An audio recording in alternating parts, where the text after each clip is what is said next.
आप सभी भाई बहनों का आध्यात्मिक ज्ञानात्मक चैनल की कक्षा में एक बार फिर स्वागत है। आज की चर्चा का विषय है आवरित आत्मा। देखिए, एक साधारण बोलचाल में हम आत्मा शब्द कहते हैं, परमात्मा शब्द कहते हैं।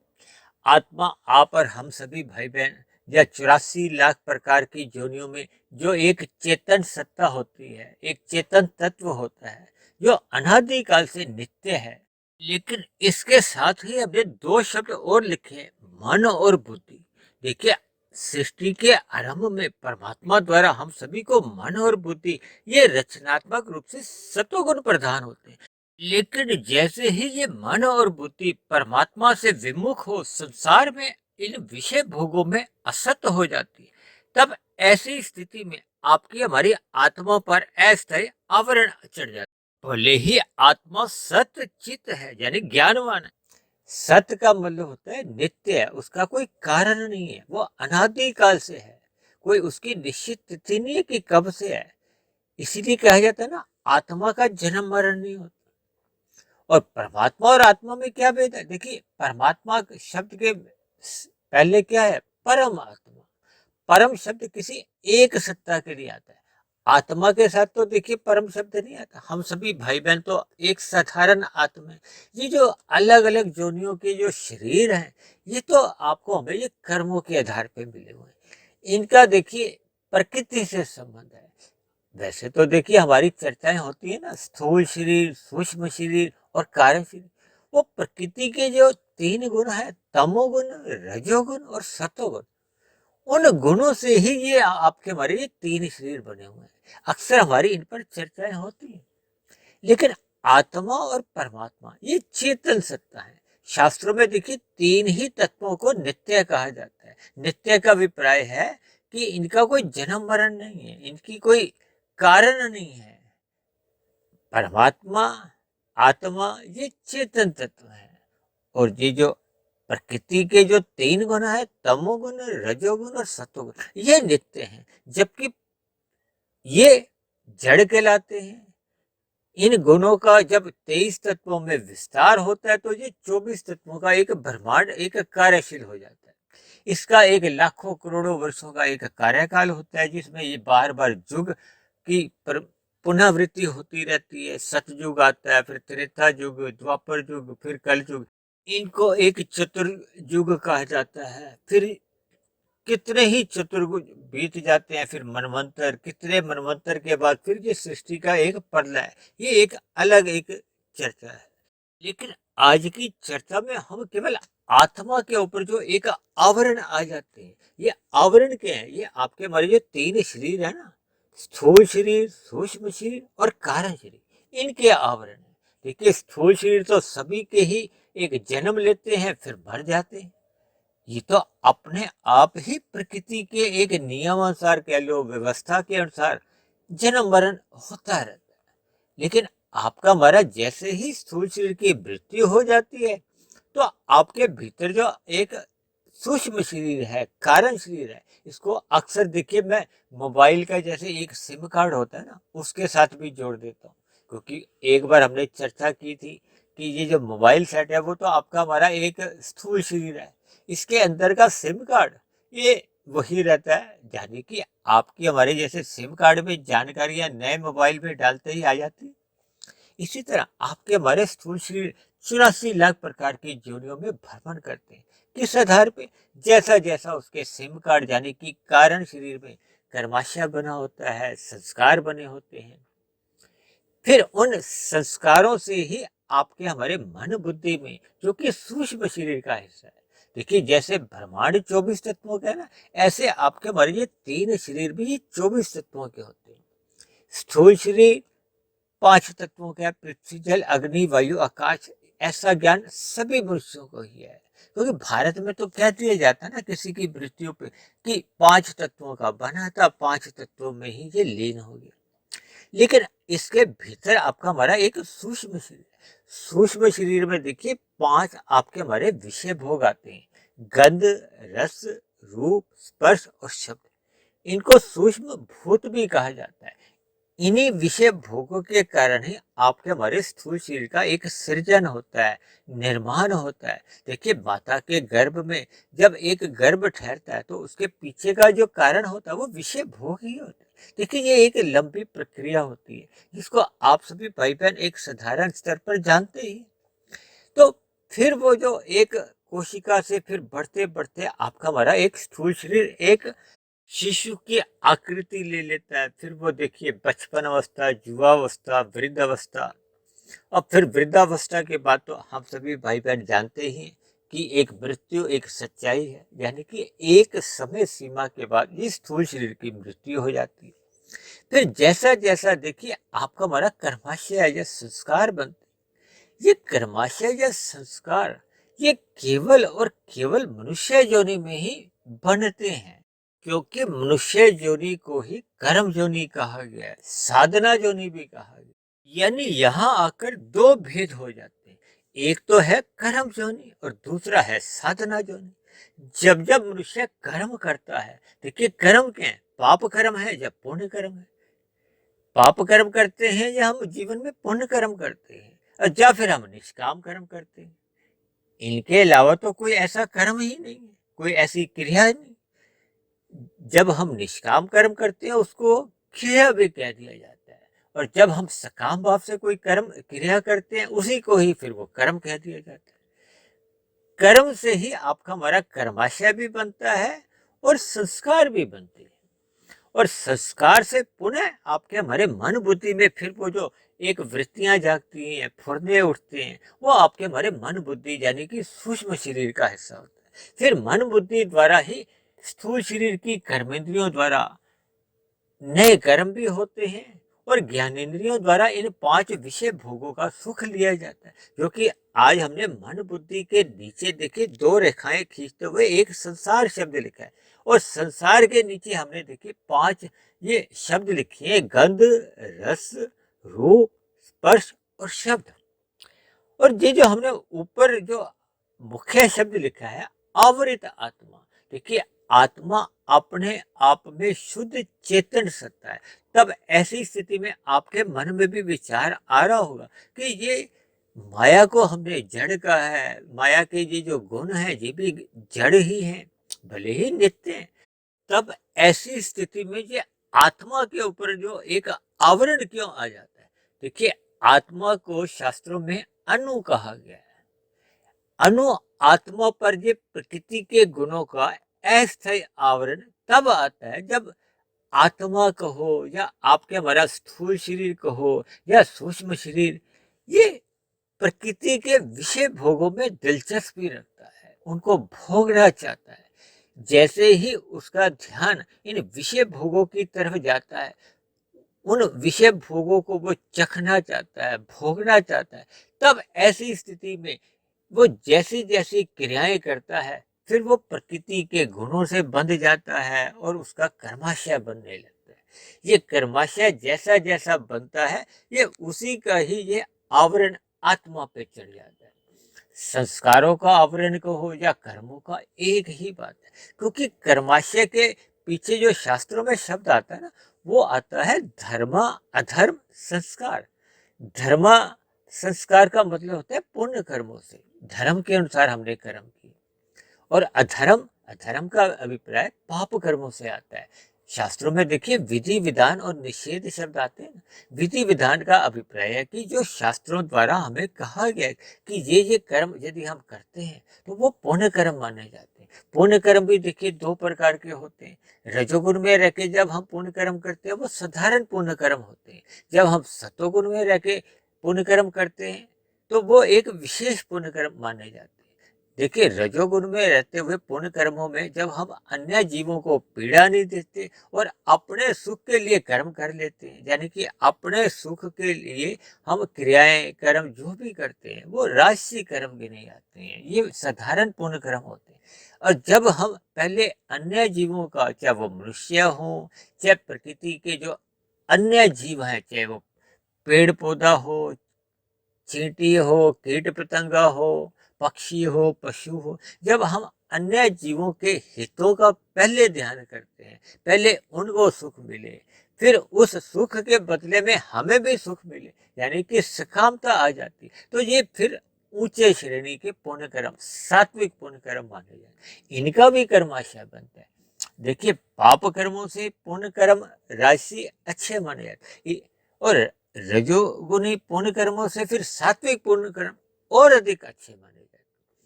देखिए, शास्त्रों में कहा गया कि तमोगुण से 10 गुना अच्छा रजोगुण है, रजोगुण से भी 10 गुना अच्छा सत्वगुण है, और सत्वगुण से भी 10 गुना अच्छा विशुद्ध सत्वगुण है।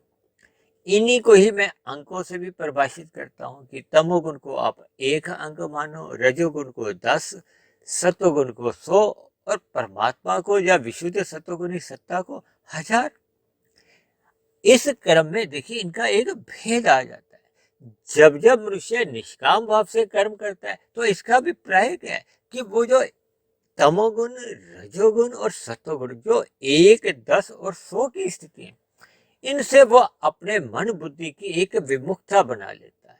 उनको ही आप वैराग्य समझ सकते हो, यानी कि ऐसी स्थिति बनने पे फिर उसका, मनुष्य का इन विषय भोगों के प्रति राग नहीं रहता, यानी कि वैराग्य उत्पन्न हो जाता है। तब ऐसी स्थिति में वो परमात्मा की ओर अपनी आध्यात्मिक यात्रा आरंभ करता है। तब ऐसी स्थिति में, क्योंकि देखिए उसका स्थूल शरीर भी है, सूक्ष्म शरीर भी है, कारण शरीर भी है, तब वो आध्यात्मिक साधना को अपना एक दिशा देता है। आध्यात्मिक साधना क्या है? जब मनुष्य निष्काम भाव से क्रियाएं करता है, कर्मों में बंधता नहीं है, निष्काम भाव से केवल परमात्मा को प्राप्ति के लिए फिर वो साधना आरंभ करता है, तब ऐसी स्थिति में देखिए उसका जो एक आवरण है वो कमजोर होना शुरू होता है, यानी कि हटने लगता है, शिथिल होने लगता है, और आत्मा एक ऐसी स्थिति बन जाती है जब आत्मा फिर वो मूल स्थिति में लौट आती है। देखिए, इस बात को आप एक उदाहरण से समझिए। जैसे हमने एक बल्ब के आगे कोई कागज लगा दिया है, कागज काले रंग का है, तो वो आपका जो बल्ब का जो प्रकाश है वो अधिक अनुपात में वो ढक जाता है, लगभग अंधकार के बराबर हो जाता है। और यदि हम कोई एक रंगीन कागज लगाते हैं तो उसका प्रकाश थोड़ा धुंधला धुंधला कमरे में बना रहता है। यानी कि देखिए, प्रकृति के 3 गुण हैं।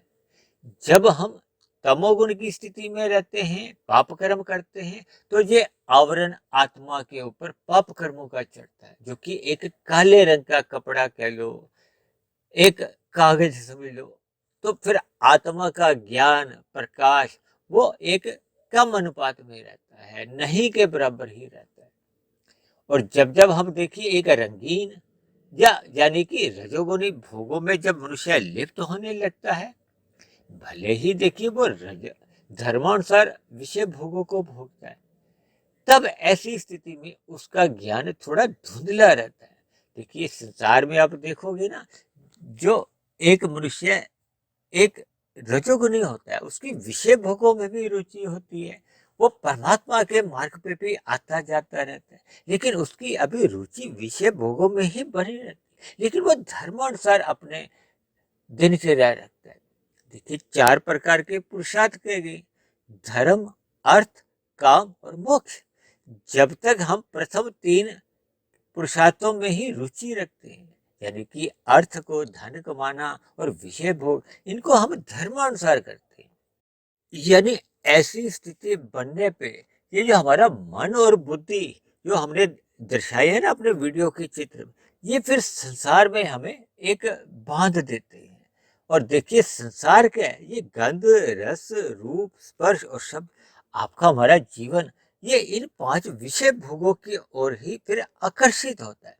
देखिए, मैं संसार को आरंभ करता हूँ ये विवाह के बंधन से। देखिए, ये स्त्री और पुरुष का जो आपस में भी जो आकर्षण है, ये भी एक विषय भोगों के कारण ही है, रजोगुण के कारण ही कहा गया। जैसे ही एक विवाह बंधन का एक आरंभ होता है, या उस बंधन में एक लड़का लड़की कहो या पुरुष औरत एक बंधते हैं, तो फिर उसके बाद एक संसार का आरंभ होता है। देखिए, संसार कैसे?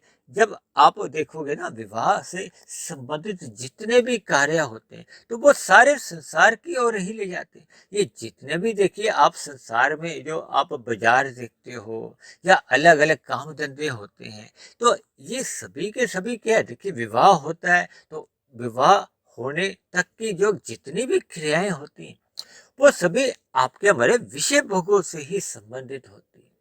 उसके विवाह के बाद फिर एक नए शिशु का जो जन्म होता है, फिर उससे संबंधित कई प्रकार की जो क्रियाएं होती, देखिए ये जो अस्पताल हैं या विभिन्न प्रकार की जो आप गतिविधियां संसार में आप देखते हो, ये पूरी की पूरी गतिविधियां ये संसार क्या है, देखिए ये स्कूलों का निर्माण है, फिर बच्चे देखिए किशोरावस्था में आते हैं, तो विभिन्न प्रकार के संसार की गतिविधियां होती जाती, और ये संसार का प्रवाह देखिए अनादिकाल से ये इसी प्रवाह में चलता आ रहा है, जिसमें मनुष्य जन्म लेता है, जन्म लेके उसका पहले बचपन अवस्था आती है, बचपन अवस्था से किशोरावस्था और युवावस्था तक वो पढ़ाई लिखाई एक भौतिक शिक्षा ग्रहण करता है।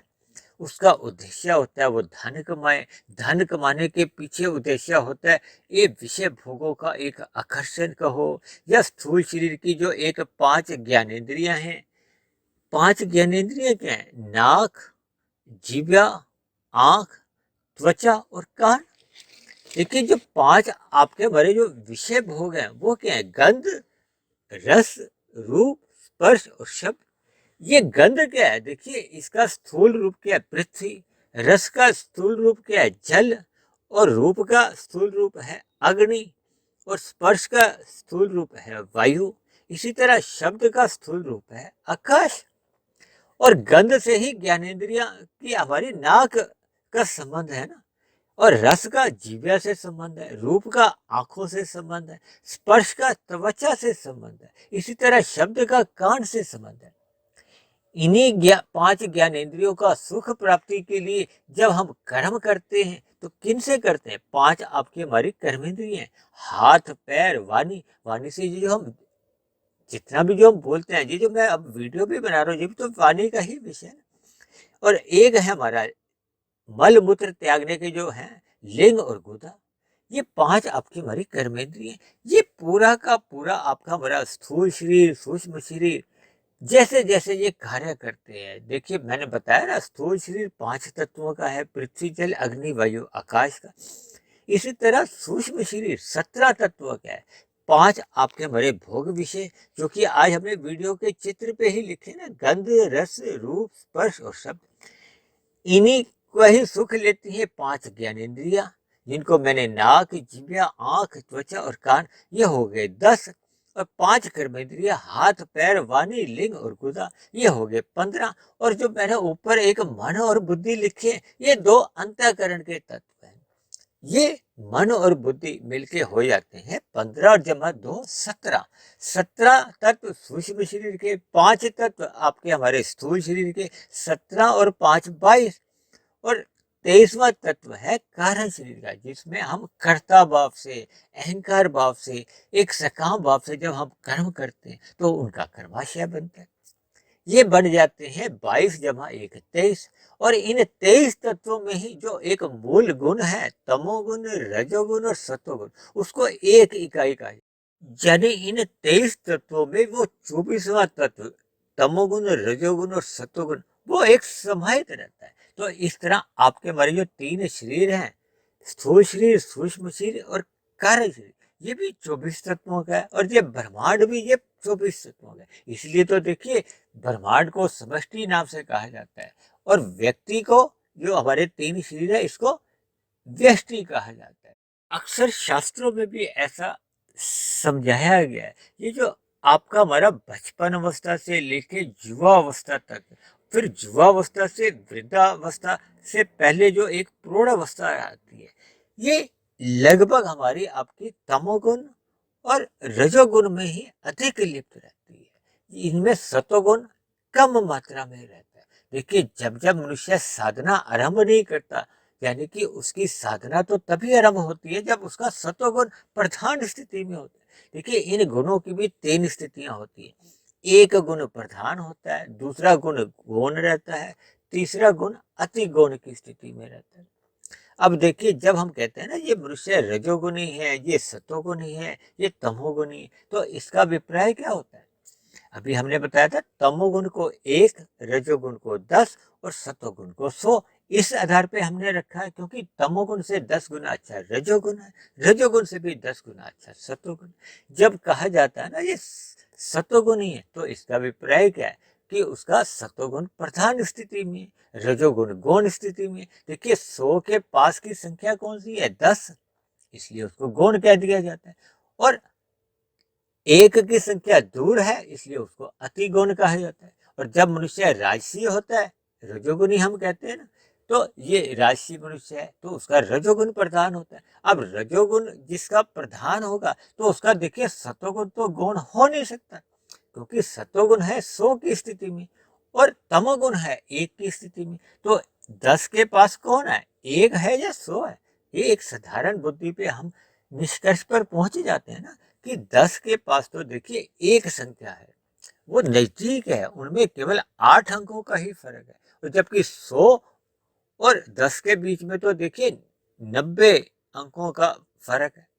तो इसलिए जब जब मनुष्य राजसी होता है, तो उसका तमोगुण गौण स्थिति में आ जाता है और सतोगुण अति गौण की स्थिति में। अति का मतलब ही क्या है कि बहुत कम। और जब जब मनुष्य देखिए तमोगुणी होता है, तो तमोगुणी का जो अंक क्या है? 1। ऐसी स्थिति होने पे फिर उसका रजोगुण पास की स्थिति में और सत्वगुण अति गौण की स्थिति में चले जाता है, दूर की स्थिति में। इसका निष्कर्ष तो यही निकला ना कि जब जब मनुष्य रजोगुणी होता है या तमोगुणी होता है, इन दोनों का ही सतोगुण बहुत ही कम होता है, दूर जो है। क्योंकि 1 और 100 में देखिए 99 अंकों का भेद है और 10 और 100 में 90 अंकों का। तो 90 और 99 में तो कोई ज्यादा अंतर नहीं है ना। हालांकि देखिए सापेक्ष दृष्टिकोण से तो देखिए तमोगुण से 10 गुना अच्छा रजोगुण ही कहा जाता है। लेकिन राजसी मनुष्य का या तामसी मनुष्य का, इनका जो एक सात्विक गुण है, सत्वगुण है, वो दूर होने के कारण एक कमजोर स्थिति में ही रहता है। अब ये जो शास्त्रों में, हमारे ऋषिगत ग्रंथों में ये जो कर्म कांड बनाए गए हैं, वो इसीलिए बनाए गए हैं। ये कथा कहानी, व्रत त्योहार यदि मनुष्य श्रद्धा पूर्वक करता है, तो उसकी सत्वगुण की मजबूत स्थिति होती है। अन्यथा इन कथा कहानियां, व्रत त्योहारों को यदि वो बेमन से भी करता है, तब भी उसका देखिए रजोगुण से सतोगुण में आना जाना आरंभ हो जाता है। आना जाना भले ही बेमन से होता है, कुछ दिन का ही होता है, फिर वो मूल स्थिति में लौट आता है। मूल स्थिति क्या है? देखिए संसार में ये जो 5 विषय भोगों के इर्द गिर्द ही यदि उसका जीवन बना रहता है, तो फिर वो संसार में ही रचा बचा रहता है। देखिए मन और बुद्धि को ही कहा जाता है ना, यही बंधन के कारण है, यही मोक्ष के कारण है। भगवान श्री कृष्ण ने गीता में अर्जुन को माध्यम बनाते हुए वो जो 5 घोड़ों की जो लगाम है, उससे क्या संदेश दिए? ये 5 घोड़े क्या हैं?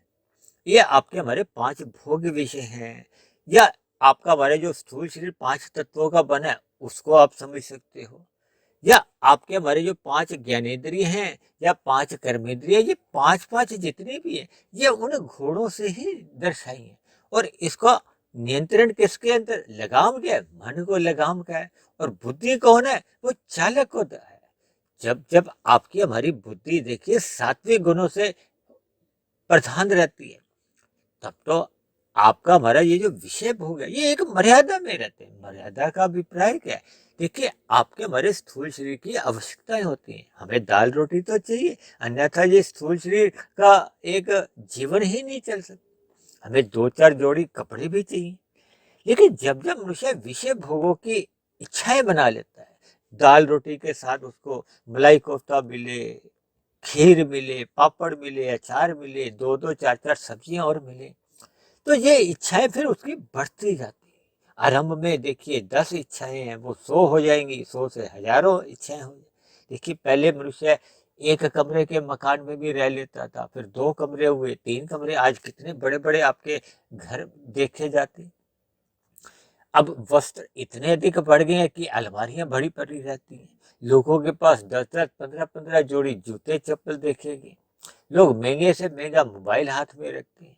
और देखिए आजकल तो देखिए लोग अपने हाथों में घड़ी पहनते हैं। पहले के समय में जब लोग घड़ी पहनते थे तो वो टाइम देखने के हिसाब से पहनते थे, किस दिन में कितने बजे है उसका उनको बोध है। लेकिन आजकल तो देखिए वो सजावट के दृष्टिकोण से ऐसी ऐसी घड़ियां पहनी जाती, और फिर भी ऐसे घड़ी पहनने वाले मनुष्य अपनी दिनचर्या को यानी कि समय को व्यवस्थित नहीं रखते। क्योंकि देखिए समय तो हम सभी के मोबाइल में भी एक दिखाया गया होता है कि अब इतना टाइम हो गया। देखिए इन सभी उदाहरणों को आपने अन्यथा में नहीं लेना। मैं शास्त्रों का ज्ञान समझाने के दौरान इन सभी बातों का इसलिए जिक्र कर रहा हूँ कि ये सभी बातें अंतोगत्वा आपका हमारा जो जीवन है वो आवृत आत्मा की ओर ले जाते हैं।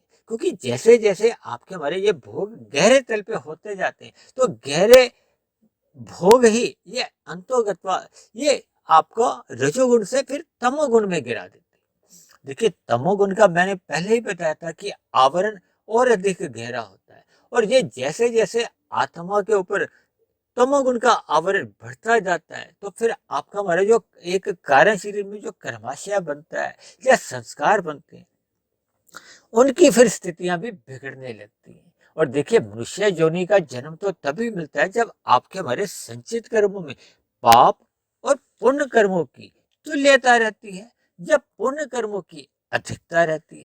लेकिन जब मनुष्य के ये जो विषय भोग बढ़ते जाते हैं, देखिए आज मनुष्य के विषय भोग देखिए तामसी भी अधिक बढ़ते जा रहे हैं। ये समाज में देखिए ये जो सिगरेट शराब ये गुटखा खाने का जो एक व्यसन चलता जा रहा है, लोग विभिन्न प्रकार के ये अचेत होने के जो व्यसन लेते हैं, और मांसाहार का सेवन भी बढ़ता जा रहा है जिसमें अन्य जीवों की हत्या होती है। तो ये सभी आपके हमारे जो विषय भोग है ये हमें तमोगुण या रजोगुण में ही गिराते हैं।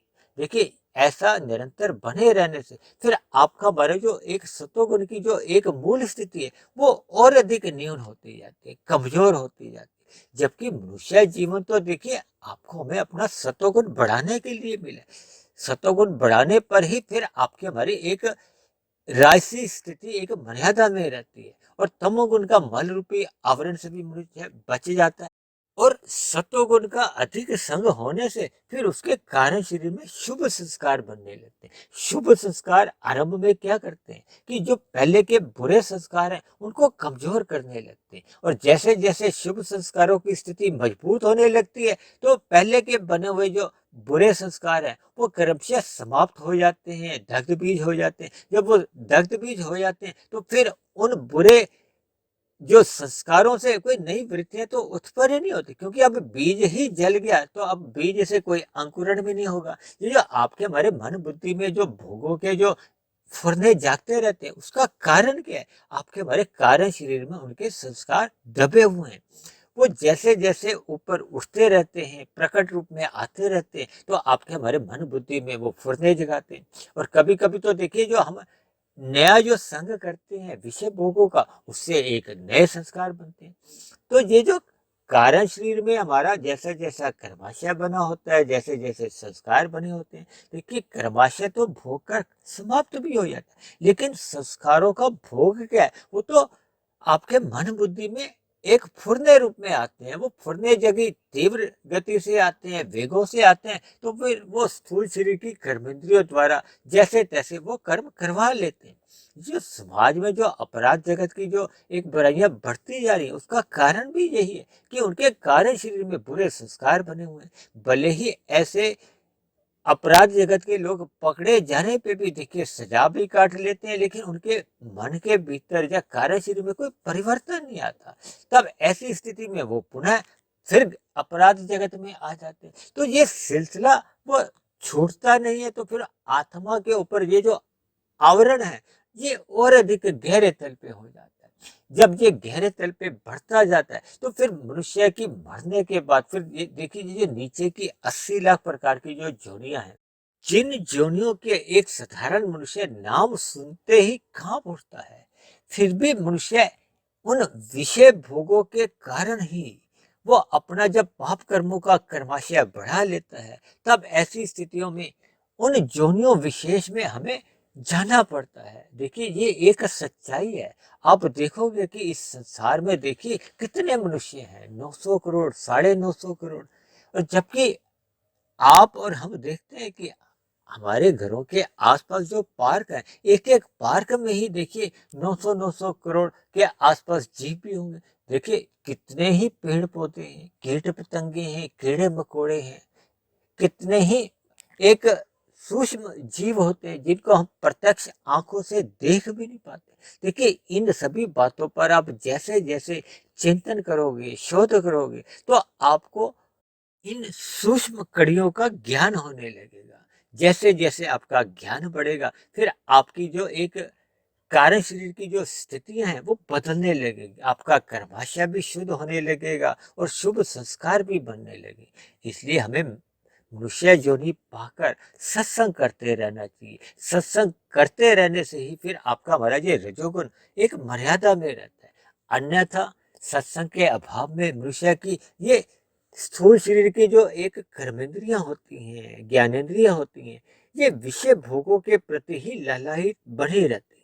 देखिए ये स्थितियां तब तक बनी रहती हैं जब तक मनुष्य सत्संग नहीं करता। सत्संग करते रहने से उसका सतोगुण बढ़ता है, सतोगुण बढ़ने से फिर रजोगुण मर्यादा में रहता है, और मल रूपी जो तमोगुण है मनुष्य उससे भी बच जाता है।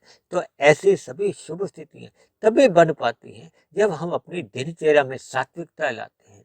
देखिए हम जब खेल तमाशों में भी अपना समय गंवाते हैं, या गपशप मारते रहते हैं, या टीवी मोबाइल पे जो एक राजसी या तामसी गतिविधियों में हम लिप्त अधिक रहते हैं, इन सभी स्थितियों के फलस्वरूप आपका हमारा अंतःकरण में कोई अच्छे संस्कार नहीं बनते। ये अंतोगत्वा रजोगुण या तमोगुण ही बढ़ाते हैं। तो मनुष्य को अपने मिले हुए जीवन का सदुपयोग करते हुए सत्संग करना चाहिए। सर्वप्रथम अपनी दिनचर्या को एक व्यवस्थित रहना चाहिए, अनुशासन में रहना होगा। अनुशासन में रहने पे ही फिर मनुष्य रात को भी जल्दी सो जाता है। रात को जल्दी सोने का प्रभाव क्या होता है कि हम सुबह जल्दी उठ जाते हैं, और सुबह जब हम ब्रह्म मुहूर्त का संग करते हैं तो फिर परमात्मा के कुछ हमें अंतःकरण में ही ऐसे संदेश आने लगते हैं, शिक्षाएं आने लगती हैं, हमारा आपका ज्ञान का स्तर बढ़ने लगता है। इसलिए देखिए हम इस आध्यात्मिक ज्ञानात्मक चैनल में अब तक हमने जो 750 के आसपास जितनी भी वीडियो बनाई, ये सभी की सभी परमात्मा की प्रेरणा से ब्रह्म मुहूर्त में ही बनती है। और मेरी आप सभी भाई बहनों से भी विनती है कि इन बनी हुई वीडियो का पूर्ण लाभ लेने के लिए आप इन बनी हुई वीडियो को भी एकांत में और ब्रह्म मुहूर्त में ही सुने और उस पर चिंतन करें। जैसे जैसे आपका चिंतन मजबूत स्थिति में होगा तो आपका सतोगुण एक टिकने लगेगा। ज्ञान का टिकने से ही फिर आपका बड़ा रजोगुण या विषय भोग एक मर्यादा में रहते हैं। तब ऐसी स्थिति निरंतर बने रहने से फिर मनुष्य मल रूपी तमोगुण से भी बच जाता है, और उसके जीवन में फिर सहज ही आध्यात्मिक उन्नति होने की परिस्थितियां बनने लगती हैं। ऐसी सभी शुभ स्थितियां निरंतर बनाए रखने के लिए हमें अपने मिले हुए जीवन में निरंतर सत्संग करते रहना होगा। तो ऐसी सभी शुभ स्थितियां हम सभी भाई बहनों के जीवन में भी निरंतर बनी रहे, ताकि आपके हमारी जो आत्मा के ऊपर जो आवरण है वो अपने हटते हुए अपनी मूल स्थिति में लौट आए। देखिए आत्मा जैसे जैसे इन आवरणों से मुक्त होती जाती है वो अपने मूल स्वरूप में आ जाती है। मूल स्वरूप में आने का मतलब क्या है कि हम ज्ञान में स्थिति में रहते हैं। जब आत्मा अपने ज्ञान में स्थिति में रहती है तो आत्मा का तो देखिए लक्षण ही है कि वो सदा ही परमात्मा की ओर सम्मुख होती है, क्योंकि आत्मा में आनंद गुण नहीं है। ये जो संसारी मनुष्य भी ये जो विषय भोगों में ये जो गंध रस रूप स्पर्श और शब्द कहेंगे, इनमें भी इसलिए आकर्षित होता है क्योंकि आत्मा का स्वभाव है सुख की ओर प्रवृत्त होना और दुख से सदा ही निवृत्ति चाहती है। सभी मनुष्य चाहे पशु पक्षी भी हो वो भी सुखों को और ही आकर्षित होते हैं।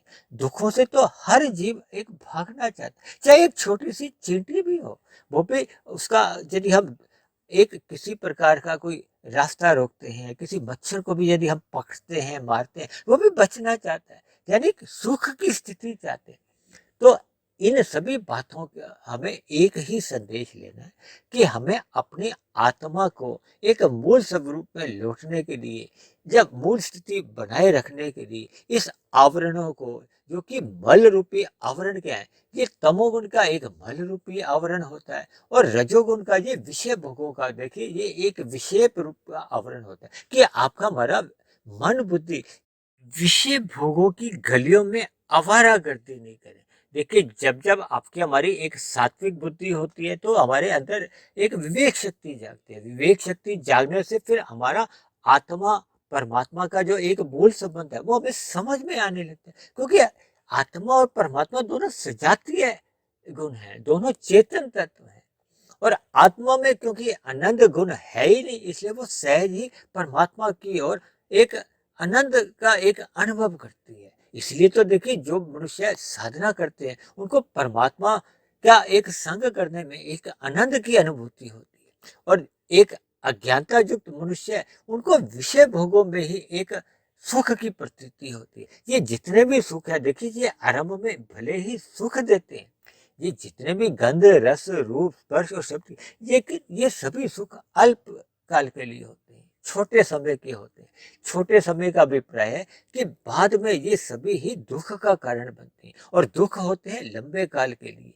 देखिए कर्मों का जितना भी जो दुख रूपी फल है वो तो भोगने से समाप्त हो सकता है, लेकिन ये जो संस्कार हैं ये तो बिना साधना के या बिना भक्ति के समाप्त नहीं होते।